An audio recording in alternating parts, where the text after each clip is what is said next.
One of the questions now is whether Britain is going to have to elect MEPs, which basically nobody wants. The British don't want to be in Europe anymore, or so they say, and therefore do not want to participate in the European elections.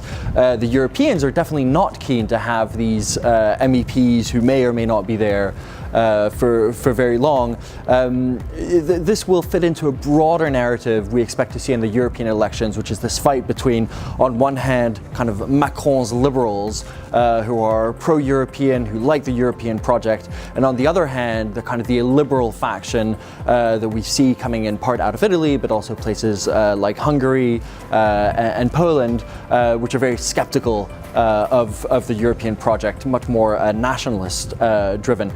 That's going to have a political impact. It's also going to have an economic impact. What does the European Commission look like if envoys there do not share the liberal consensus that all European commissioners basically have had for the past few generations?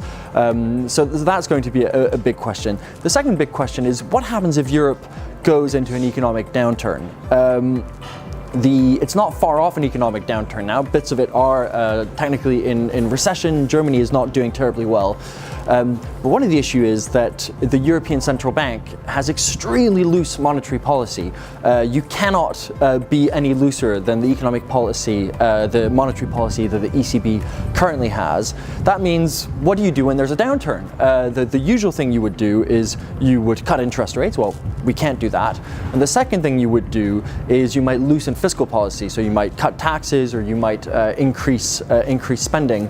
And that also looks difficult.